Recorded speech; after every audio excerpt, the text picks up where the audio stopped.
Hi friends, good morning. কেমন আছো সবাই? আশা করছি ভালো আছে। সম্পা লাইফস্টাইল ব্লগে তোমাদের অনেক অনেক স্বাগত। আজকে দিদুনের ঘুম ভেঙে গিয়েছে সকাল 7টায়, আর এই 7টা থেকে নিয়ে এরকম বসে আছি, কারণ হচ্ছে 7টার মধ্যে স্যার পড়াতে চলে এসছেন। এখন তো বাড়িতেই পড়াবে, আমাদের বাড়িতে। তো মেয়েদের ওপরের ঘরটা, ওই ঘরটা একটু বড় সড়ো, তো ওই ঘরেই পড়াচ্ছে, আর উনিও পড়াচ্ছে। আমি স্যারকে চা করে দিয়ে আসলাম, এদিকে দাদাও খেয়ে চলে গেল দোকানে।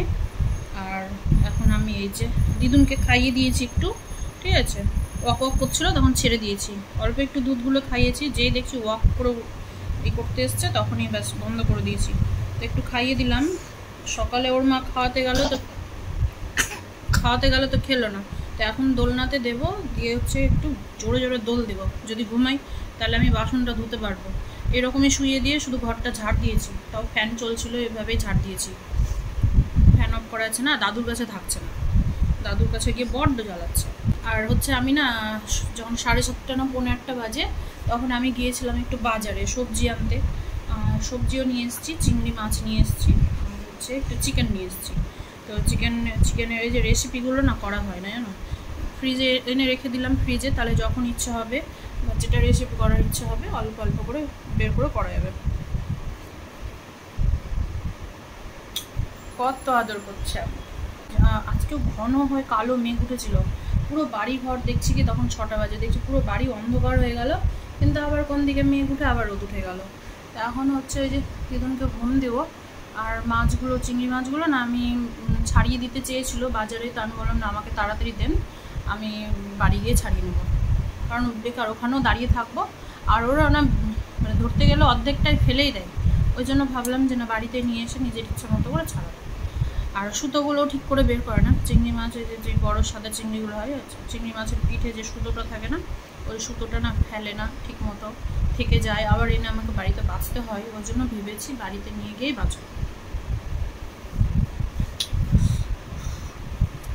তো গুড মর্নিং বলে দাও সবাইকে, তো গুড মর্নিং বলে দাও, বলে গুড মর্নিং, রাধে রাধে। সবাই ভালো আছো এই গরমে?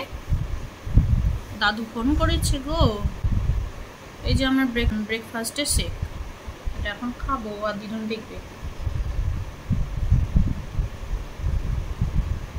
শেকটা খেয়ে মনে হয় কি পেট আমার মনে হচ্ছে একদম লোড হয়ে যায়। যেহেতু বারবার ফোন করছে না, মানে ফোনটা ঢুকছে না হয়তো। তো দাদা আমাকে বারবার ফোন করছে, মানে আমার ট্রু কলারে ফোনটা আসছে, মানে মনে হচ্ছে যে হ্যাঁ কল করছে, ওই জন্যই আমি ফোনটা রিসিভ করতে যাচ্ছি। তো নেটওয়ার্কের প্রবলেমের জন্য ফোনে পাচ্ছিল না, তো আবার হোয়াটসঅ্যাপে কল করলাম।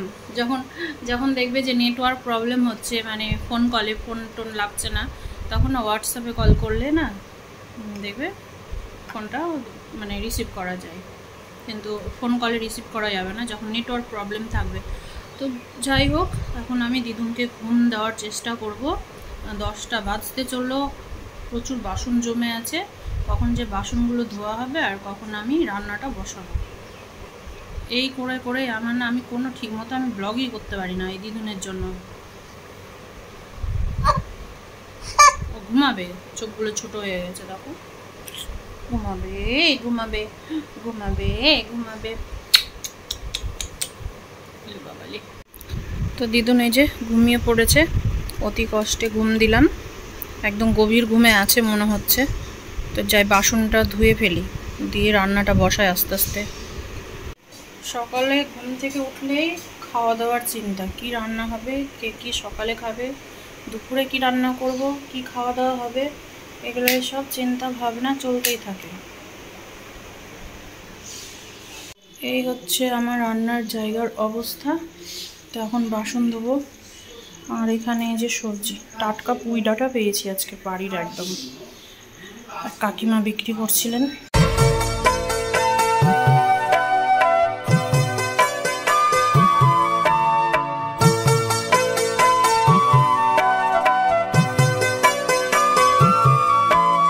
জানি সকালে ঘুম থেকে উঠলেই আমার তাণ্ডব শুরু হয়ে যায়। তো এত শিক্ষা পেয়েও আমার শিক্ষা হয় না। বাসনগুলো যদি রাত্রে ধুয়ে রাখি তাহলে এতটা আমার কষ্ট হয় না, কিন্তু সব দিন না ধুতে ইচ্ছে করে না। এই যে বারবার কাজ করছি, আর একটু করে গিয়ে দোল দিয়ে আসছি। দোলনা থেমে গেলে উঠে যাবে। হ্যাঁ ঠিকই উঠে গিয়েছে, দাদুর কাছে দিয়ে আসলাম। দাদু এখন ধরবে বলে আমি বাসনটি ধুতে পারবো, না হলে পারবো না। তো এত শিক্ষা পেয়েও আমার শিক্ষার শেষ হয় না, জানো তো। একদিকে ভাত আর ডাল বসিয়ে দিলাম, এইদিকে তো বাসন ধোয়া হয়ে গেছে। আর এইখানে এই যে দেখো চিকেন নিয়ে এসেছি, তো বোনলেস চিকেনটা আর হাড়ের যে চিকেন, হাড় আর বোনলেসটা আলাদা আলাদা করে রাখবো, ঠিক আছে।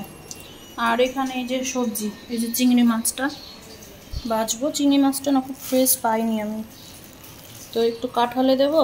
কাঁঠাল আছে, কাঁঠাল কেটে রাখা আছে, কাঁঠালে দেবো। কাঁঠালটা এখানেই আছে, এই যে কাঁঠালে দেবো, নাহলে কাঁঠালটা কিন্তু কেমন হয়ে যাবে। আর হচ্ছে রেখে দেবো বাকিটা। আর সব সবজির দাম বেশি, কোনটা খাওয়া যাবে।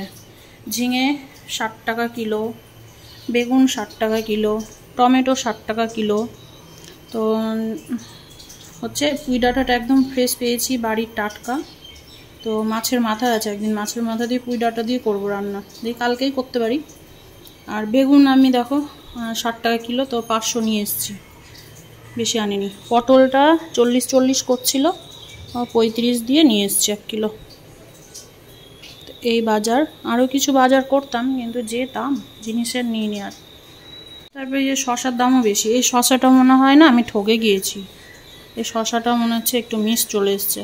এই যে শশার মধ্যে আর একটা শশা হয় না, ওই শশা, এটা ওটাকে কি বলে, ক্ষীরা বলে না অনেকে, আমাদের এখানে ক্ষীরা শশা বলে এটাকে। তো শশাতে একটু ভেজাল হয়ে গেছে।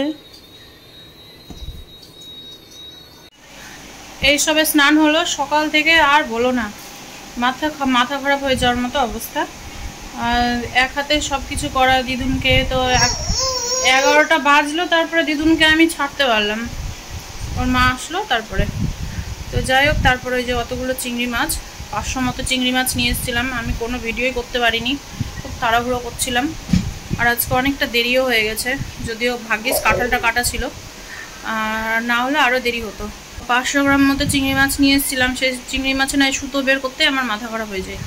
সবই ভালোই লাগে, চিংড়ি মাছের মাথা লেজ ছাড়াতে সবই ভালো লাগে, কিন্তু এই সুতোটা বের করতেই আমার অনেক দেরি হয়ে যায়। চিংড়ি মাছটা ধুয়ে টুয়ে রান্নাবান্না এখন হলো, আর চলে গিয়েছিলাম আমি স্নান করতে। তো চলো একটু কি কি রান্না হয়েছে তোমাদের দেখিয়ে দিই। এখানে খাচ্ছে,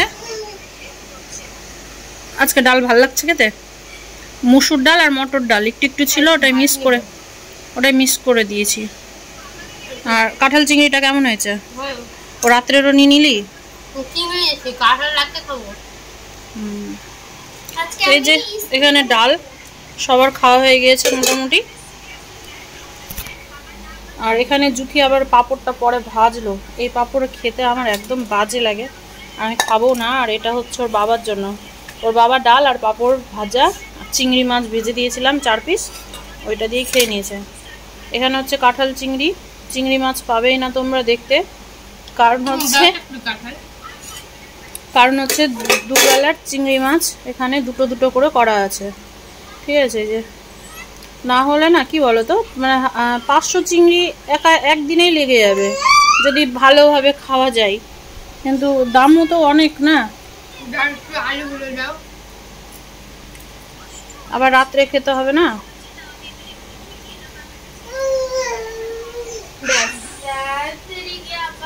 তো এই যে চিংড়ি দাদু খাবে, তারপরে হচ্ছে জুথি খাবে, জুথি খেয়ে নিল রাত্রেরটা, দাদু খাবে, তিতলি খাবে, আছে ভেতরে আরও আছে। এই যে দুটো দুটো করে করা হয়েছে, এই যে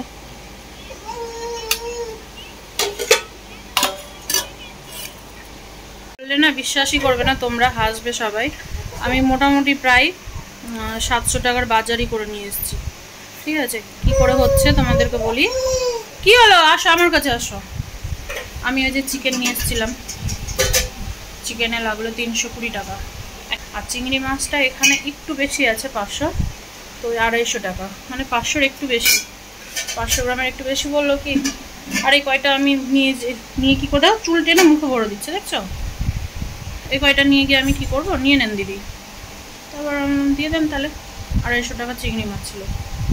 এদিকে সবজি বললে বিশ্বাস করবে না, আগুন বাজারে, আগুন। মানে সবজি কি নিব, যাই নিতে যাচ্ছি সবই 60 টাকা কিলো। 1 কিলো করে নিয়ে আসলে কি হয় বলো তো, আমার কয়েকদিন হয়ে যায়, যেতে হয় না বারবার, ওই জন্য না অল্প অল্প করে নিলে না টাকাটা অল্প লাগে, গায়ে লাগে না, কিন্তু একটু বেশি করে নিতে গেলে গায়ে লাগে, টাকাটা দিতে গায়ে লাগে। কিন্তু যে বারবার যাবো ওই জন্য বেশি করে উঠে নিয়ে আসি। তাও তো বেগুন 1/2 কিলো নিয়েছি আর শশা 1/2 কিলো নিয়েছি, শশাও 60 টাকা কিলো। ভাবি যে 250 টাকার মাছ নিয়ে এসে একদিনেই খেয়ে নেবো সবটা। আমি নিয়ে আসলাম যে তোমাদের সাথে রেসিপি শেয়ার করার জন্যই নিয়ে আসি। হয়তো যাই হোক, কাঁঠাল চিংড়ি এগুলো তো সবাই ঘরেই বানায় অ্যাভেলেবেল, ওই জন্য আর কাঁঠাল চিংড়ির কোনো রেসিপি দেখালাম না। ছোটো চিংড়িগুলো যেগুলো লোকাল পাওয়া যায় ওই চিংড়িটা ছিল, ওটা 250 নিয়ে আসলে না মানে তরকারিতে বেশ সুন্দর হয় আর খেতেও হেভি লাগে। কিন্তু কি বলো তো বাপরে 125 টাকা পোয়া, ওই জন্য না নিইনি আমি ওই চিংড়িটা। কত বড়। এখন এই যে খাবো, খেয়ে দে একটা ঘুম দেবো, ঠিক আছে। এখন যদি না ঘুমাচ্ছি না, রাত্রে ভিডিও এডিট করতে পারছি না, রাত্রে এডিট করে রাখার চেষ্টা করি, নাহলে সকালে একটু ওয়ার্কআউট করি, তো ওয়ার্কআউট করে তারপরে এডিট করে। আর আমার এই তো একে নিয়ে বসে থাকতে হচ্ছে 11টা 11:30 পর্যন্ত, তারপরে আমি হচ্ছে কোনো কাজে। তাও তো দাদু এসে ধরলো বলে আমি বাসনগুলো ধুতে পারলাম। বাসন ধোয়া হতে হতে বাসন ধুয়ে উঠতে আমার 11টা বেজে গেল। তারপরে তো জুথি আসলো নিচে, এসে ওর মেয়েকে ধরলো, তারপরে আমি রান্নাটা বসাতে পারলাম। তো এই করতে গিয়ে আমার ঘরের কোনো কাজ হচ্ছে না। একটু ঝুল টুল পড়ে গিয়েছে বাড়িতে, ঝুলগুলো যে একটু ধরবো, ধরতেও পারছি না, সময় পাচ্ছি না। বিকেলবেলা আর ইচ্ছে করে না ঝুল টুল ধরতে, চান টান করে নিলে না আর ইচ্ছে করে না। আর ডবল করে আমার কিন্তু গাটা ধোয়া বা স্নান করা বৃষ্টিতে ভেজা একদমই বারণ, একদমই বারণ। আমার আজকে স্নান করতে ঢুকেছি, আমি বললাম কি যে থাকা জলটা হালকা গরম আছে, ট্যাঙ্কির জল গরম হয়ে গিয়েছে, আর হালকা গরম আছে যখন, তখন এই জলটাই আমি গায়ে ঢেলে নিতে পারবো। ও বাবা, গায়ে ঢালতে গিয়ে দেখছি কি মানে কি বলবো, একদম আগুনের মতো জল গরম। আমাকে ডাক্তার গরমের দিনেও কিন্তু গরম জলে স্নান করতে বলেছে, তো অত গরম জলে স্নান করা যায় না গরমের দিনে। লাস্টে আবার তিতলিকে বললাম, তিতলি তুই মার্শালটা একটু ছাড়, আমি শুধু এখানে ডাইরেক্ট কল করা আছে টয়লেটে, তো আমি বললাম এখানে শুধু 1 বালতি আমি জল ভরে নিই। তো 1 বালতি জল ভরলাম, বললে বিশ্বাস করে না, পাতালের জল এতটাই ঠান্ডা, মনে হচ্ছে কি ফ্রিজে যেমন জল রাখলে আমরা বোতলে জল ভরে রাখি যেমন ঠান্ডা হয়ে যায়, ওরকম ঠান্ডা। আমি আবার ওই জলের সাথে আবার গরম জল মিক্স করে স্নান করলাম। ওই জলটা যদি ডাইরেক্ট ঢালি কি না, আমার 1 ঘন্টা যাবে না, শ্বাসকষ্ট উঠে যাবে। আমাকে এতটা নিয়ম মেনে চলতে হয়। অনেকেই আছে বাড়ির সমস্ত কাজ টাজ রান্নাবান্না করে নিয়ে, খাওয়া দাওয়া করে নিয়ে এই যে সন্ধ্যের দিকে স্নান করে, মানে যেদিন বাড়িঘর পরিষ্কার করার থাকে। আগে এই কাজগুলো খুব করেছি আমি, খুব সকালে ভোরবেলা উঠে স্নান করেছি, কারণ স্নান না করলে আর রান্না বসাতে দিত না আমার শ্বশুরবাড়িতে। তো স্নান না করলে রান্না বসাতে দিত না, বাসি কাজ সেরে টেরে স্নান করে তারপরে ঘরে ঢুকে তখন হচ্ছে কাপড় চোপড় পরে তারপর রান্না বসিয়েছি। তো তারপরে যখন এবার ঘরটা যখন পরিষ্কার করতে হয়, অত সকাল সকাল তার ঘর পরিষ্কার করা হবে না, তাহলে রান্না করতে হবে না, মানে 9টার দিকে সবার দোকানে দোকানে ভাত যেত, তো এই জন্য তাড়াতাড়ি স্নান করতে হতো। তো এবার সমস্ত কাজ টাজ করে নিয়ে ওই বিকেলের দিকে গা ধুতাম বা স্নান করতাম, এই করে করে আছে আমার এই অবস্থা হয়ে গিয়েছে। তারপরে হয়তো গরমের দিন, খুবই গরম, রাত্রি 12টা যখন ঘুমাতে যাব, যাতে ঘুমাতে যাবে যেন স্নান করে এসে যেন বিছানাতে পড়ে যায়। ওই যে অত রাত্রে স্নান করে এসে ফ্যানের সামনে শুয়ে যেতাম, ওইটাই আমার ঠান্ডা লেগে লেগে আজকে আমার এই অসুখ আমি বাদ দিয়ে বসেছি। কেন ডাক্তার আমাকে একদম বারণ করে দিয়েছে বৃষ্টিতে ভিজতে, তারপরে হচ্ছে ঠান্ডা জল খেতে বা ঠান্ডা কোনো কিছু খেতে। এই যে আইসক্রিম খেতে পারি না, তো ইচ্ছা হয় খেতে পারি না। ঠান্ডা জল আমি ফ্রিজের খেতেই পারবো না, মানে খেলে কিছুক্ষণ পর থেকে আমার শরীর খারাপ শুরু হয়ে যাবে, ওই জন্য খাই না। ফ্রেন্ডস সকলকে জানাই গুড ইভিনিং। তো এখন আমি আর জুথি যাচ্ছি একটু ওয়াক করতে, ঠিক আছে। কারণ হচ্ছে সকালে হয় না, আর সকালে আমি এমনি তো আলাদা ওয়ার্কআউট করি, ওই জন্য মর্নিং ওয়াক হয় না যাওয়া, ওই জন্য ইভিনিংয়ে ওয়ার্ক যাচ্ছি, ঠিক আছে। তো এখন বেরিয়ে গেছি, আর এই যে এটা পরে নিয়েছি, আর একটু মনে হয় যে মলটাতে ঢুকবো, পপকর্ন শেষ হয়ে গেছে, পপকর্ন নিয়ে আসতে হবে। সন্ধ্যের দিকে একটু খিদে লাগে, তখন ওই পপকর্ন থাকলে না একটু বাড়িতে ভেজে নিলে মানে 2-1টা মুখে দেওয়া যায়। তো এদিকে দিদুনকে একটু তোমাদের দেখিয়ে দিই, দিদুনকে এখন তিতলি যাচ্ছে দাদুর কাছে রাখতে, আদৌ জানি না থাকবে কিনা। প্যাম্পার্স পরে আছে, ওই জন্য দিদুনকে গামছাটা দিয়ে জড়িয়ে দিয়েছে। দেখো ওর মাস দিদুন, এই দিদুন ওই গামছাটাকে এখন মুখে পড়বে। ছমছম করতা আয়া মৌসম প্যার কি গীতোं का। একটা হাসি দাও, একটা হাসি দাও। এই যে জুথি হেঁটে কি খেলি? হ্যাঁ, ছাতু খেলে সন্ধ্যাবেলা। কি অবস্থা! জুথি হেঁটে যা রেজাল্ট পেয়েছে, জুথি এখন প্রতিদিন যাবে হাঁটতে। আমার সাথে হাঁটতে গিয়ে 2-3 দিনে হেঁটে ও প্রায় 2 কিলো না রে জুথি? 2 কিলো কত ছিল? 59 ছিল। 59 হয়ে গেছিলি? হ্যাঁ, 59 থেকে তোমার হলো কততে বার আসলাম? 56 এ এসেছি মনে হয়। হ্যাঁ, 56 তোর কালকে ছিল। আজকে আবার তুই 57 হয়ে গেছিস। কালকে কি খেয়ে? ও কালকে যে তুই ফিশ পুরি খেয়েছিস না, ওই জন্য। আর কালকে ফিশ পুরি খাওয়া হয়েছে আর হাঁটতে যাওয়া হয়নি, ওই জন্য। আর আমার ওজনটা এক জায়গায় থেমে আছে, 77-এর ঘরেই আছে। ঠিক আছে, বললাম না আবার বেড়ে গিয়েছিলাম, আবার 2 কিলো কমে গিয়েছে। ঠিক আছে, আমার ফোনের ক্যামেরা আর ওটা হচ্ছে আইফোনের ক্যামেরা, কতটা পার্থক্য। তোর ক্যামেরাটা ধরো ওখানে।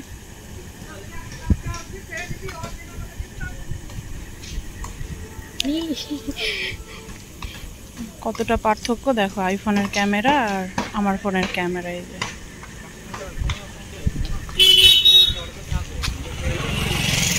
বাড়ি চলে এসেছি, আর একটু গ্রসারির দোকানে গিয়েছিলাম, তো সেখান থেকেও কিছু জিনিস নেওয়ার ছিল, নিলাম। তো চলো একটু দেখিয়ে দিই তোমাদের। হ্যাঁ, একটা সুইট কর্ন নিলাম, ফেস ক্রিম, আর কি নিয়েছি এই যে পপকর্ন নিলাম, একটু পপকর্ন, এই যে 5 প্যাকেট নিয়েছি। আর এটা নিলাম এই যে স্লাইস চিজ, ওই চিজের প্যাকেট শেষ, বেশি তো থাকে না, এই স্যান্ডউইচ করে খেয়ে শেষ করে দিয়েছি। আর এটা নিলাম ঘন্টুর জন্য, এই যে ঘন্টু খেতে ভালোবাসে, মানে তিতলি। আর একটা পাঁপড় নিয়ে আসলাম দাদার জন্য। দাদা এই পাঁপড়টা খেতে ভালোবাসে না, কিন্তু যেটা খেতে ভালোবাসে ওটা পাচ্ছি না। এই যে ডাল প্রতিদিনই তো হয়, ডালের সাথে ওর একটু পাঁপড় হলেই হয়ে যায়, আর কিচ্ছু লাগে না।